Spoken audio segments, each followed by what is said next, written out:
जय हिंद। आप सभी का स्वागत है आपके अपने YouTube channel Rahul ten institute में। दोस्तों आज की बात करने वाले हैं क्लास 12th ज्योग्राफी का जितना भी आपका ऑब्जेक्टिव बनेगा ना, उन सभी ऑब्जेक्टिव को इस वीडियो में करने वाले हैं भाई। और यह वीडियो जो है आपका अगर देखें तो टोटल आपका 10 वीडियो मिलेगा। कितना वीडियो मिलेगा? ज्योग्राफी ऑब्जेक्टिव का 10 वीडियो मिलेगा, जो कि 2024 बोर्ड के अकॉर्डिंग आपको दिया जाएगा। ठीक है, 2024 बोर्ड के अकॉर्डिंग जितना भी आपका ऑब्जेक्टिव पूछा जाएगा ज्योग्राफी से 12th क्लास का, ठीक है, 8 सेक्टर में बिहार बोर्ड के लिए, उन सभी क्वेश्चन को हमने इस वीडियो में यानी कि इस सीरीज में हम लोग चलाएंगे। ठीक है, और ये सीरीज आपका नाम रहेगा महा मैराथन सीरीज, जिसमें कि हम लोग 2 सब्जेक्ट का कवर कर चुके हैं ऑब्जेक्टिव, एक होम साइंस और एक हिस्ट्री। ठीक है, अब हम लोग ज्योग्राफी का महा मैराथन सीरीज में ऑब्जेक्टिव करने वाले हैं। ठीक है, तो चलिए बिना देरी के इस वीडियो को स्टार्ट करते हैं। सबसे पहला क्वेश्चन देखिए, ज्योग्राफी हम लोग शुरू कर रहे हैं महा मैराथन सीरीज, उसका ये 1/10 वीडियो होने वाला है। ठीक है, 1/10 यानी कि 10 वीडियो टोटल होगा। इसमें पहला वीडियो यह आपका है। ठीक है, एक वीडियो हम लोग लगभग 50 क्वेश्चन करेंगे, दूसरे वीडियो में यानी 50 क्वेश्चन, ऐसे करते करते हम आपको टोटल 500 क्वेश्चन देंगे ऑब्जेक्टिव। और अगर आप उसको याद कर लेते हैं ना, तो आप जो है ज्योग्राफी में एक भी क्वेश्चन आपका नहीं छूटेगा, ये हम आपको 100% गारंटी देते हैं। ठीक है, तो चलिए बिना देरी के हम लोग क्या करते हैं, शुरू करते हैं ना। सबसे पहला क्वेश्चन है, भूगोल का जनक किसे कहा जाता है? भूगोल का जनक क्या है? जनक। भूगोल का जनक किसे कहा जाता है? हेरोडोटस, रेथजेल, हैकल या हिकेटियस? देखिए, भूगोल का जनक की अगर बात करें, हिकेटियस साहब है। कौन है भूगोल के जनक? कौन है? हिकेटियस। हिकेटियस कौन है भूगोल के जनक? मानव भूगोल का जनक कौन है भाई? अब यहाँ देखिए, मानव भूगोल, भूगोल की शाखा है मानव भूगोल। अब मानव भूगोल का जनक कौन है? हैकल, टॉलमी, रेथसेल या हेरोडोटस? याद रखिएगा, मानव भूगोल का जनक रेथसेल है। कौन है? रेथसेल, या फिर कई जगह आपको रेटजेल लिखने को मिलेगा, देखने को मिलेगा। ठीक है, मानव भूगोल का जनक रेटजेल और भूगोल का जनक हो गया हमारा कौन? हिकेटियस साहब। ठीक है, चलिए अगला क्वेश्चन है, सामाजिक भूगोल का उपक्षेत्र कौन नहीं है? इनमें से कौन सामाजिक भूगोल का उपक्षेत्र पूछा गया है, कौन नहीं है? सैन्य भूगोल, चिकित्सा भूगोल, सांस्कृतिक भूगोल या लिंग भूगोल? याद रखिएगा, सामाजिक भूगोल का उपक्षेत्र में जो है चिकित्सा भूगोल नहीं आता है। ठीक है, चिकित्सा भूगोल सामाजिक भूगोल के उपक्षेत्र में नहीं आता है। कौन मानव की मूल आवश्यकता से संबंधित नहीं है? मानव की मूल आवश्यकता मतलब मानव की मूल आवश्यकता क्या? कृषि।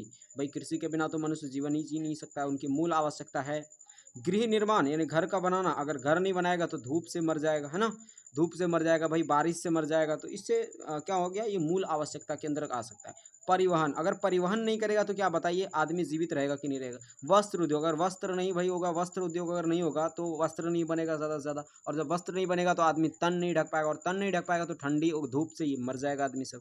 ठीक है, लेकिन परिवहन अगर नहीं करेगा तो इससे कोई भी परिवर्तन नहीं आने वाला है मनुष्यों में। मनुष्य की मूल आवश्यकता से परिवहन संबंधित नहीं है, यानी आना जाना कहीं जगह पे। ठीक है, परिवहन संबंधित नहीं है। क्यों? क्योंकि आप कोरोना काल में आप देखे होंगे कि आना जाना आदमी का बंद हो गया। तो क्या आना जाना आदमी का बंद हो गया था? क्या आदमी मर गया था? क्या नहीं, है ना। तो परिवहन मूल आवश्यकता से संबंधित नहीं है। अगला है, प्रकृति और मानव का बीच पारस्परिक क्रिया का सबसे महत्वपूर्ण कारक कौन है? प्रकृति और मानव के बीच पारस्परिक क्रिया का सबसे महत्वपूर्ण कारक कौन है? बुद्धिमत्ता, तकनीक, भाईचारा या समझबूझ? याद रखिएगा, प्रकृति और मानव के बीच पारस्परिक क्रिया का जो सबसे महत्वपूर्ण कारक है, पारस्परिक क्रिया का जो सबसे महत्वपूर्ण कारक है वो है तकनीक। क्या है? तकनीक है। ठीक है, क्योंकि तकनीक ही प्रकृति की वस्तुओं को जो है, प्राकृतिक वस्तुओं को मानवीय उपयोगों के लायक बनाता है। अगला है, संभववाद अवधारणा में किस घटक को महत्वपूर्ण माना गया है? संभववाद अवधारणा में किसको महत्वपूर्ण माना गया है? किस घटक को महत्वपूर्ण माना गया है? प्राकृतिक घटक को, मानवीय घटक को, दोनों को, या कोई नहीं? याद रखिएगा, प्राकृतिक और मानवीय दोनों घटक हो जाएगा, तो दोनों आंसर यहाँ पे राइट हो जाएगा। अगला है, नव निश्चयवाद से संबंधित कौन है? मतलब नव निश्चयवाद के प्रवर्तक कौन है, या उससे संबंधित कौन वैज्ञानिक थे? मतलब हाँ, कौन इतिहासकार या कौन भूगोलवेत्ता थे? देखिए, नव निश्चयवाद से संबंधित थे टेलर। कौन थे भाई? टेलर। ठीक है, टेलर नव निश्चयवाद से संबंधित टेलर। मानव भूगोल से संबंधित कौन नहीं है? पूछा गया क्या? मानव भूगोल से संबंधित कौन नहीं है? मात्रात्मक क्रांति, क्षेत्रीय विभिन्नता, स्थानीय संगठन या अन्वेषण और वर्णन? याद रखिएगा, मानव भूगोल से संबंधित कौन नहीं है, ये पूछा गया ना। तो मानव भूगोल से संबंधित मात्रात्मक क्रांति नहीं है। ठीक है, मानव भूगोल से संबंधित मात्रात्मक क्रांति नहीं है। अगला क्वेश्चन याद रखिएगा, अगला क्वेश्चन आपका है मानव भूगोल क्रियाशील मानव और अस्थायी पृथ्वी के परिवर्तनशील संबंधों का अध्ययन है। मानव भूगोल क्रियाशील मानव और अस्थायी पृथ्वी के परिवर्तनशील संबंधों का अध्ययन है, यह किसने कहा था? मानव भूगोल क्रियाशील मानव और अस्थायी पृथ्वी के परिवर्तनशील संबंधों का अध्ययन है, यह कथन किसका है भाई साहब? तो याद रखिएगा यह कथन कुमारी सैंपल का है। किनका है? कुमारी सैंपल का। ठीक है, कि मानव भूगोल क्रियाशील मानव और अस्थायी पृथ्वी के परिवर्तनशील संबंधों का अध्ययन है, यह कथन किसका है? कुमारी सैंपल जी का। अगला है भौगोलिक सूचना का एक स्रोत कौन नहीं है? मतलब भौगोलिक सूचना हम उसके द्वारा नहीं पहुंचा सकते, ऐसा कौन सा स्रोत है? प्राचीन मानचित्र, यात्रियों के विवरण, प्राचीन महाकाव्य या चंद्रमा। देखिए चंद्रमा से हम कोई भी भौगोलिक सूचना प्राप्त नहीं कर सकते, है ना। यात्रियों के विवरण से हम कई भौगोलिक सूचना प्राप्त करते हैं, प्राचीन महाकाव्य से मिलता है, प्राचीन मानचित्र से हमें कई भौगोलिक सूचना प्राप्त होता है ना। कई सूचना प्राप्त, सॉरी यार, चंद्रमा से तो कई भौगोलिक सूचना प्राप्त हुआ है, नहीं हुआ है क्या? है ना। अभी हाल फिलहाल में चंद्रयान 3 जो लॉन्च हुआ है, इससे काफ़ी सारी सूचना मिली है भाई, भौगोलिक सूचना मिला है कि नहीं, कि उसकी रचना कैसे हुई है, वहाँ पे कौन सी मात्रा ज़्यादा पाई जाती है, जैसे यूरेनियम बहुत ही अधिक मात्रा में पाया जाता है ना। तो प्राचीन महाकाव्य जो है उससे क्या भौगोलिक सूचना का कोई स्रोत मिलता है? बिल्कुल नहीं मिलता है जी। तो राइट आंसर आपको हो जाएगा सी नंबर, याद रखिएगा। ठीक है, सी नंबर आपका राइट आंसर हो गया, सी नंबर। ठीक है, प्राचीन महाकाव्य। अगला है जियोग्राफी शब्द किसने गढ़ा? मतलब जियोग्राफी शब्द को किसने दिया? इसका हालांकि जनक अगर देखा जाए, जियोग्राफी का जनक कौन है तो हिकेटियस साहब है, लेकिन जियोग्राफी शब्द जो है वो किसने दिया था? जियोग्राफी शब्द किसने दिया था? याद रखिएगा इरेटोस्थनीज। किसने दिया था? इरेटोस्थनीज ने जियोग्राफी शब्द को दिया था। ठीक है, अगला क्वेश्चन है नियतिवाद के विचारक कौन थे? नियतिवाद के विचारक कौन थे, है ना। नियतिवाद के विचारक कौन थे? नियतिवाद के विचारक कौन थे? याद रखिएगा ई कांट, हम्बोल्ट या रीटर या ऑल। देखिए नियतिवाद के विचारक इनमें से सभी थे, सभी समर्थक थे भाई नियतिवाद के। ठीक है, नियतिवाद के विचारक सभी थे इनमें से। संभववाद शब्द का सर्वप्रथम प्रयोग किस फ्रांसीसी विद्वान ने किया था? संभववाद शब्द जो है ना, इसका सर्वप्रथम प्रयोग किस फ्रांसीसी विद्वान ने किया था? यही पूछा है, फ्रांसीसी विद्वान पूछा है ना, किस फ्रांसीसी विद्वान ने संभववाद शब्द का प्रयोग किया था? 13 नंबर का आपका आंसर है भाई कि लूसियन फैब्रे। कौन है? लूसियन फैब्रे। लूसियन फैब्रे ने संभववाद शब्द का सर्वप्रथम प्रयोग किया था। ठीक है, ये एक कौन थे? तो फ्रांसीसी विद्वान थे। कौन थे? फ्रांसीसी विद्वान थे। अगला क्वेश्चन है कौन कथन भूगोल का वर्णन नहीं करता है? इनमें से कौन सा कथन ऐसा है जो भूगोल का वर्णन नहीं करता है ना। तो याद रखिएगा समकलनात्मक अनुशासन भाई भूगोल का वर्णन करेगा? बिल्कुल नहीं करेगा, है ना। अगला है कौन मानव भूगोल का उपगम यानी उपागम नहीं है? मानव भूगोल का उपागम कौन नहीं है इनमें से? मानव भूगोल का उपागम कौन इनमें से नहीं है? याद रखिएगा अन्वेषण और वर्णन मानव भूगोल का उपागम नहीं है। अन्वेषण और वर्णन मानव भूगोल का उपागम नहीं है। ठीक है, चलिए अगला क्वेश्चन है किस वर्ष मानव जनसंख्या, क्वेश्चन देखिए ध्यान से, किस वर्ष मानव जनसंख्या विश्व में 6 अरब हुई थी? किस वर्ष मानव जनसंख्या विश्व में 6 अरब हुई थी? ये क्वेश्चन कई बार आपके एग्जाम में बनते रहता है ना। तो याद रखिएगा मानव जनसंख्या 6 अरब हो गई थी 1999 ईस्वी में मानव जनसंख्या 6 अरब हुई थी। कितना हुई थी? 6 अरब। विरल जनसंख्या वाला क्षेत्र, विरल जनसंख्या है ना, विरल जनसंख्या वाला क्षेत्र, विरल मतलब समझ रहे हैं ना, मतलब सघन जहाँ पे नहीं है, सघनता जहाँ पे नहीं है, तो ऐसे जनसंख्या वाला क्षेत्र कहाँ पे है? याद रखिएगा विरल जनसंख्या वाला क्षेत्र है पश्चिमी ऑस्ट्रेलिया। कौन है भाई? पश्चिमी ऑस्ट्रेलिया विरल जनसंख्या वाले क्षेत्र हैं। बाकी जितने हो गए यहाँ पे आपका पश्चिमी यूरोप, दक्षिणी पूर्वी एशिया, ये सब जो है सघन जनसंख्या वाले देशों में आएंगे। ठीक है जी, अगला क्वेश्चन देखिए, जनसंख्या वृद्धि दर सर्वाधिक कहाँ है? मतलब जनसंख्या वृद्धि दर सर्वाधिक कहाँ देखने को मिलता है? याद रखिएगा अफ्रीका में। कहाँ पे है? जनसंख्या वृद्धि दर सर्वाधिक अफ्रीका में है। ठीक है, अगला भारत में पुरुष प्रवास का क्वेश्चन क्या है? भारत में पुरुष प्रवास का प्रमुख कारण क्या है? भारत में जो पुरुष का प्रवास होता है उसका प्रमुख कारण क्या है? विवाह के कारण प्रवास होता है, शिक्षा के कारण, काम और रोजगार के कारण या व्यवसाय के कारण? तो याद रखिएगा काम और रोजगार के सिलसिले में भारत में पुरुष प्रवास होता है। अगला है जनसंख्या वितरण को प्रभावित करने वाले कारकों में सबसे महत्वपूर्ण कारक कौन सा है? जनसंख्या वितरण को प्रभावित करने वाले कारकों में सबसे महत्वपूर्ण कारक कौन सा है? जनसंख्या वितरण को जो प्रभावित करता है उनमें से सबसे महत्वपूर्ण कारक कौन सा है? स्थलाकृति, मिट्टी, जलवायु या प्राकृतिक वनस्पति? याद रखिएगा सबसे महत्वपूर्ण कारक उसमें है स्थलाकृति, मतलब कि स्थल की आकृति को देख करके जनसंख्या वृद्धि बहुत ही ज्यादा प्रभावित होती है इन सभी की तुलना में। ठीक है, अगला क्वेश्चन है किस देश की जनसंख्या बढ़ने की बजाय घटते जा रही है? कौन सा ऐसा देश है जिसकी जनसंख्या बढ़ने की बजाय घटते जा रही है? ओमान, डेनमार्क, लाइबेरिया या लाटविया? याद रखिएगा लाटविया। लाटविया एकमात्र ऐसा देश है जिसकी जनसंख्या बढ़ने की बजाय घटते ही जा रही है। सबसे अधिक जनसंख्या वाला देश कौन सा है? इनमें से सबसे अधिक जनसंख्या मतलब ऑप्शन के अनुसार से, ठीक है। अभी अगर देखा जाए तो सबसे अधिक देश, सबसे अधिक जनसंख्या अभी है नंबर 1 पे है भारत, है ना, जनसंख्या में। सबसे अधिक जनसंख्या वाला देश इनमें से बताना है, ऑप्शन के अनुसार से आपको बताना है। यूएई या ब्राज़ील, सॉरी यूएसए, ब्राज़ील या बांग्लादेश या इंडोनेशिया। याद रखिएगा यूएसए यानी अमेरिका, है ना, United state America, United state of America, ठीक है। तो सबसे अधिक जनसंख्या वाला देश इनमें से है। चलिए 22 क्वेश्चन आपने कवर कर लिया। अब हम लोग देखते हैं इधर का अगला क्वेश्चन, ठीक है जी। देखिए हाँ, उच्च जनसंख्या वृद्धि दर वाला देश कौन सा है? उच्च जनसंख्या वृद्धि वृद्धि पूछा गया है, वृद्धि दर वाला देश इनमें से कौन सा है जो कि उच्च जनसंख्या वृद्धि करता है? यमन, रूस, स्पेन या डेनमार्क। उच्च जनसंख्या वृद्धि वाला पूछा गया। कौन से पूछा गया है? उच्च जनसंख्या वृद्धि वाला। तो याद रखिएगा रूस, रूस जो है वो उच्च जनसंख्या वृद्धि दर वाला देश है। प्रतिकर्ष और अपकर्ष कारक उत्तरदायी है किसके लिए? मतलब प्रतिकर्ष और अपकर्ष कारक जो है वो किसके लिए उत्तरदायी है, यही पूछा है ना। याद रखिएगा ये प्रतिकर्ष उपकर्ष जो है प्रवास के लिए उत्तरदायी है, क्योंकि प्रवास का ही दो प्रकार है, एक प्रतिकर्ष प्रवास और एक है अपकर्ष प्रवास। तो किसका प्रकार है भाई? तो प्रवास का प्रकार है। उत्तरदायी किसके लिए हुआ? प्रवास के लिए हुआ, ठीक है। जनांकिकी संक्रमण सिद्धांत किसने दिया था? जनांकिकी संक्रमण सिद्धांत किसने दिया था? ये है ना क्वेश्चन, जनांकिकी संक्रमण सिद्धांत किसने दिया था? मार्शल ने, अमर्त्य सेन ने, नोएस्टीन ने या कोई नहीं? तो याद रखिएगा जनांकिकी संक्रमण सिद्धांत नोएस्टीन ने दिया था। किसने दिया था? नोएस्टीन ने दिया था जनांकिकी संक्रमण सिद्धांत को, ठीक है। अगला क्वेश्चन है, अरे चला गया, हाँ ये हो गया। 26 नंबर क्वेश्चन देखिए,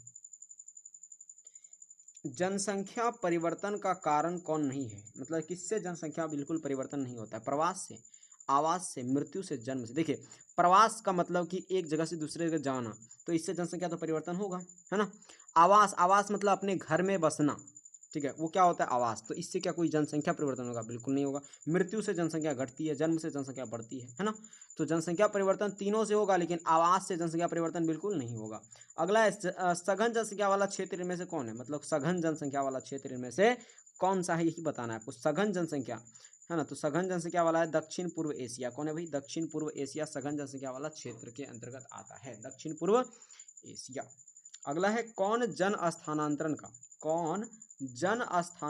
का अपकर्ष कारक नहीं है? जन स्थानांतरण का अपकर्ष कारक क्या पूछा है? अपकर्ष कारक, अपकर्ष कारक कौन जन स्थानांतरण का अपकर्ष कारक नहीं है? तो याद रखिएगा रहन सहन की दशाएं जन स्थानांतरण का अपकर्ष कारक नहीं है। तो अपकर्ष कारक कौन सी है भाई? अनुकूल जलवायु, ये अपकर्ष कारक है। शांति, स्थायित्व, रहन सहन की अच्छी दशाएं। लेकिन रहन सहन की जब निम्न दशाएं तो यह जो है जन स्थानांतरण का अपकर्ष कारक के अंतर्गत नहीं, बल्कि ये प्रतिकर्ष कारक के अंतर्गत आएगा। सऊदी अरब में किस दिशा के क्षेत्र में सबसे घनी आबादी प्राचीन काल से ही? सऊदी अरेबिया में किस दिशा के क्षेत्र में सबसे घनी आबादी, और अभी से नहीं बल्कि प्राचीन काल से ही है? कौन सी दिशा में? तो याद रखिएगा पश्चिमी दिशा में। कौन सी दिशा में भाई? तो पश्चिमी दिशा में। कौन सी दिशा में? पश्चिमी दिशा में सऊदी अरेबिया के घनी आबादी है प्राचीन काल से ही। अगला क्वेश्चन है, कौन एक प्रवास का प्रतिकर्ष कारक नहीं है? इनमें से कौन प्रवास का प्रतिकर्ष कारक नहीं है, है ना। तो याद रखिएगा चिकित्सा या शैक्षणिक सुविधाएं। चिकित्सा या शैक्षणिक सुविधाएं ये प्रवास का प्रतिकर्ष कारक नहीं बल्कि अपकर्ष कारक है, क्योंकि अपकर्ष कारक में क्या होता है कि आदमी अपनी लाभ के लिए कहीं जाता है, और प्रतिकर्ष कारक मतलब होता है वो प्रकृति से आता है, जैसे बेरोजगारी हो गया, महामारियां हो गया, ये सब जो है जल अभाव हो गया, ये प्रकृति के कारण हुआ ना। तो ये प्रकृति के कारण हो रहा है, इसलिए यह हो गया प्रतिकर्ष कारक। लेकिन पूछा प्राकृतिक कारण कौन नहीं है? तो चिकित्सा, आदमी चिकित्सा के लिए जा रहा है, सुविधा के लिए जा रहा है ना, शैक्षणिक संस्थान यानी सुविधा के लिए जा रहा है, इसलिए वो जो है अपकर्ष कारक के अंतर्गत आएगा। 21वीं शताब्दी के प्रारंभ में विश्व की जनसंख्या दर्ज की गई कितना? 21वीं शताब्दी के प्रारंभ में विश्व की जनसंख्या कितनी दर्ज, मतलब कितना दर्ज किया गया? याद रखिएगा 600 करोड़। 21वीं शताब्दी के प्रारंभ में जो विश्व की जनसंख्या थी वो 600 करोड़ थी। कितनी थी भाई? 600 करोड़, है ना। और अभी के समय में, अभी भी हम लोग कौन सी सदी में चल रहे हैं भाई? 21वीं सदी में ही चल रहे हैं, और उसके शुरू में 600 करोड़ जनसंख्या दर्ज किया गया था, ठीक है, विश्व की। अगला है, कौन सा क्षेत्र कम घनत्व वाला नहीं है? मतलब कम घनत्व वाला नहीं है मतलब ज़्यादा घनत्व है ना। कौन सा क्षेत्र कम घनत्व वाला नहीं है मतलब ज़्यादा घनत्व वाला है? तो अभी आपको बताए थे दक्षिण पूर्वी एशिया, बहुत ही ज़्यादा सघन आबादी है यहाँ पे, तो ज़्यादा घनत्व वाला है ना। विश्व में सबसे अधिक जनसंख्या वाला महादेश कौन सा है? सबसे अधिक जनसंख्या पूछा है, सबसे अधिक जनसंख्या वाला महादेश तो आपको पता होगा एशिया महादेश सबसे अधिक जनसंख्या वाला है। और एशिया में एक देश है भाई आपका नंबर 1 पे है भारत जनसंख्या की दृष्टि से, और दूसरा नंबर पे है भाई चीन, है ना। तो सबसे ज़्यादा जनसंख्या वाला भाई कौन है? एशिया महादेश है। अगला है, विश्व में सर्वाधिक जनसंख्या केंद्रित है। विश्व में सर्वाधिक जनसंख्या कहाँ पे केंद्रित है? मैदानी क्षेत्र में, पठारों में, पर्वतीय या मरुस्थलीय में? देखिए आपको भी पता होगा मैदानी क्षेत्र में जनसंख्या ज़्यादा निवास करती है, तो ज़्यादा जनसंख्या कहाँ केंद्रित है? मैदानी क्षेत्रों में केंद्रित है ना। चलिए अगला क्वेश्चन देखते हैं हम लोग। देखिए किस क्षेत्र, किस वर्ष ये है ना, किस वर्ष के आसपास विकसित और विकासशील देशों में नगरीय जनसंख्या लगभग बराबर थी? नगरीय जनसंख्या लगभग बराबर थी किस वर्ष के आसपास? विकसित और विकासशील देशों की नगरीय जनसंख्या यानी नगर की जो जनसंख्या, नगर में रहने वाले जो लोग थे, कब विकसित और विकासशील दोनों देशों में बराबर था? कब, ये पूछा है ना। याद रखिएगा 1970 में। कब था? 1970 के लगभग में जो विकसित और विकासशील देशों की जनसंख्या थी वो लगभग बराबर थी। ठीक है। कौन आयु वर्ग कार्यशील जनसंख्या के प्रतिनिधित्व करता है? कौन सा आयु वर्ग इसमें से है जो कार्यशील जनसंख्या का प्रतिनिधित्व करता है? कार्यशील जनसंख्या का, तो याद रखिएगा 15 से 59 वर्ष की आयु कार्यशील जनसंख्या का प्रतिनिधित्व करती है। अगला है, किनका लिंगानुपात विश्व में सर्वाधिक है? किसका लिंगानुपात विश्व में सर्वाधिक है? ये है ना, किनका लिंगानुपात विश्व में सर्वाधिक है। ठीक है। ऑप्शन है लेटविया, जापान, संयुक्त अरब अमीरात, यानी इसी को शॉर्ट में बोलते हैं यूएई। ठीक है, यूएई, संयुक्त अरब अमीरात। हाँ, संयुक्त अरब अमीरात, यानी किनका लिंग अनुपात विश्व में सर्वाधिक है? तो याद रखिएगा संयुक्त अरब अमीरात या फ्रांस का, है ना। किसका लिंग अनुपात विश्व में सर्वाधिक है? अरे सॉरी, लेटविया का है। किसका है? लेटविया का। ठीक है, किसका लिंग अनुपात विश्व में सर्वाधिक है? लेटविया का। अगला है, किस देश में पुरुषों की अपेक्षा, किस देश में पुरुषों की अपेक्षा महिलाओं की संख्या, क्या बोल रहे हैं, पुरुषों की अपेक्षा महिलाओं की जनसंख्या सबसे अधिक है ना। किस देश में पुरुषों की अपेक्षा महिलाओं की संख्या सबसे अधिक है? याद रखिए वो भी है लाटविया। कहाँ है? लाटविया। अगला है, ग्रामीण जनसंख्या का प्रतिशत सबसे कम वाला क्षेत्र, ग्रामीण जनसंख्या का सबसे कम प्रतिशत वाला क्षेत्र कौन सा है? ग्रामीण जनसंख्या मतलब ज़्यादा, बहुत ही कम वहाँ पे पाया जाता है, ऐसा कौन सा क्षेत्र है? तो याद रखिएगा उत्तरी अमेरिका, बहुत ही कम ग्रामीण जनसंख्या यहाँ पे निवास करती है, उत्तरी अमेरिका। ठीक है। अगला है, पुरुष कार्यशील जनसंख्या का चयनित प्रवास ने कहाँ के लिए अनुपात को निम्न किया? पुरुष कार्यशील जनसंख्या का चयनित प्रवास ने कहाँ के लिंग अनुपात को निम्न किया है? कहाँ के लिंग अनुपात को? पुरुष कार्यशील जनसंख्या मतलब पुरुष जो है कार्य के तौर पर जनसंख्या, मतलब उसमें प्रवास हुआ और जनसंख्या में परिवर्तन हुआ, तो इससे कहाँ के लिंग अनुपात में निम्न हो गया? कहाँ का लिंग अनुपात जो है काफ़ी ज़्यादा लिंग हो गया? याद रखिएगा संयुक्त अरब अमीरात। यहाँ के पुरुष जो है काफ़ी ज़्यादा हद तक जो है दूसरे देश जाते हैं अपने काम के सिलसिले में, जिससे यहाँ पे जो है पुरुष ज़्यादा प्रवास होने के कारण से यहाँ पे लिंगानुपात क्या हो गया? कम हो गया है। अगला है 41 नंबर क्वेश्चन, बहुत मस्त क्वेश्चन है। किस क्षेत्र में 15 वर्ष से अधिक आयु के साक्षरों का प्रतिशत सबसे अधिक है? किस क्षेत्र में 15 वर्ष से अधिक आयु के साक्षरों का प्रतिशत सबसे अधिक है? यही है ना क्वेश्चन। तो याद रखिएगा वो कौन देश है भाई? तो पूर्वी यूरोप और स्वतंत्र देशों का राष्ट्रकुल, पूर्वी यूरोप और स्वतंत्र देशों का राष्ट्रकुल, ये जो है 15 वर्ष से अधिक आयु के साक्षरों का प्रतिशत है यहाँ पे। ठीक है, बहुत ही मतलब अधिक है। 100% शहरी जनसंख्या वाले देश, 100% मतलब शहरी, मतलब एक भी वहाँ पे गांव नहीं है, ऐसा कौन सा देश है? सिंगापुर, थाईलैंड, इंडोनेशिया या जापान? याद रखिएगा सिंगापुर। ठीक है, 100% यहाँ पे एक भी आपको गांव नहीं मिलेगा। यहाँ पे 100% शहरी जनसंख्या वाला देश अगर कोई है तो वो कौन है? सिंगापुर। ठीक है। चलिए अगला क्वेश्चन आपका है 43 नंबर, बहुत ही मस्त क्वेश्चन है कि विश्व में सबसे अधिक नगरीकृत देश कौन सा है? विश्व में सबसे अधिक नगरीकृत देश कौन सा है? याद रखिएगा ग्रेट ब्रिटेन। कौन है भाई? Great Britain. ग्रेट ब्रिटेन क्या है? तो सबसे अधिक नगरीकृत देश है, ग्रेट ब्रिटेन सबसे अधिक नगरीकृत देश है। अगला, विश्व में 2015 को निम्न लिंगानुपात रहा, विश्व में 2015 को निम्न लिंगानुपात रहा कहाँ में? विश्व में 2015 को सबसे कम लिंगानुपात कौन सा जगह पे रहा? कुवैत में, सऊदी अरब में, संयुक्त अरब अमीरात में या कतर में? याद रखिएगा सबसे 2015 के 15 में जो है सबसे निम्न लिंगानुपात, सबसे कम लिंगानुपात जो रहा था वो कहाँ रहा था भाई? कतर में। कहाँ रहा था? कतर में। कहाँ रहा था? कतर, गदर नहीं, कतर। ठीक है। अगला क्वेश्चन है कि डॉक्टर महबूब उल हक कहाँ के निवासी थे? यही है ना, बहुत मस्त क्वेश्चन, ये कई बार बन चुका है, ये क्वेश्चन बता दिया आपको। और इंपॉर्टेंट सभी क्वेश्चन हम यहाँ पे लिखे हैं। भारत का, पाकिस्तान का, अफगानिस्तान का, इराक का, याद रखिएगा पाक यानी पाकिस्तान का निवासी थे डॉक्टर महबूब उल हक।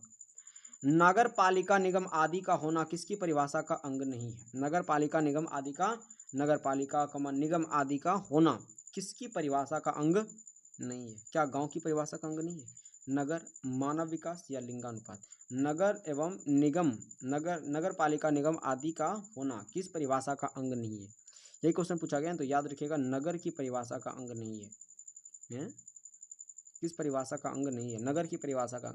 देखिए आप थोड़ा सा इसमें जो है देख लीजिएगा भाई, ठीक है, हमको थोड़ा सा डाउट लग रहा है, नगर नहीं होना चाहिए यहाँ पे, लिंगानुपात होना चाहिए यहाँ पे, है ना, लिंगानुपात हो सकता है यहाँ पे होना चाहिए, या तो लिंगानुपात होना चाहिए या तो गांव होना चाहिए, ठीक है, इसमें कंफर्म नहीं है थोड़ा सा। आप जो है इसका 46 नंबर का आपको आंसर जो है कमेंट में करना है, और जो आप सबसे पहले जो है कमेंट करेंगे उसका पिन कर देंगे भाई, हाँ यही आंसर है, ठीक है, अगर आप राइट आंसर आपका होगा तो, और अगर नहीं है तो कोई बात नहीं, आप कमेंट कीजिए कि भाई क्या आंसर होगा, हम जो है बहुत जल्द आपको बता देंगे, तुरंत आपके कमेंट के साथ ही रिप्लाई कर देंगे भाई यही आंसर है इसका, ठीक है। तो मिलते हैं, आप सबसे पहले इसका एक स्क्रीनशॉट ले सकते हैं भाई साहब, ठीक है, यहाँ से आप इसका एक स्क्रीनशॉट ले लीजिए, इसका भी आप एक स्क्रीनशॉट ले लीजिए, ठीक है। तो अभी आपने ले लिया होगा इसका स्क्रीनशॉट। मिलते हैं हम लोग अगले वीडियो में, तब तक के लिए जय हिंद जय भारत। हाँ, और एक बात, आप इसे शेयर ज़रूर कीजिएगा, क्योंकि वैसे स्टूडेंट के पास इन्हें बहुत ज़रूरी है पहुंचना, जो स्टूडेंट जो है बहुत ही कम समय में अच्छा रैंक, अच्छा नंबर लाना चाहते हैं, उनके लिए काफ़ी ज़्यादा हेल्पफुल होने वाला है यह वीडियो, ठीक है। हो सकता है कि भाई हम कलम से, पेन से ही लिख करके अभी प्रोवाइड करें, क्योंकि जितना सुविधा है उस हिसाब से हम आपको प्रोवाइड करा रहे हैं, हमारा ऑब्जेक्टिव टोटल जितना भी इंपॉर्टेंट सब है, ठीक है। आप एक बार सही से तैयारी करके देखिए, आप जो है ऐसा मतलब आप जो है आपका रिजल्ट कैसा देगा वो आप ही डिसाइड कर सकते हैं, ठीक है। हालांकि अगर देखें तो ये आप, अगर आप तैयारी करते हैं बहुत अच्छा रहेगा, ठीक है, तो आप तैयारी करिए भाई, और जिनको ज़रूरत है उनके पास ज़रूर शेयर कीजिएगा। तो मिलते हैं हम लोग अगले वीडियो में, तक के लिए जय हिंद जय भारत।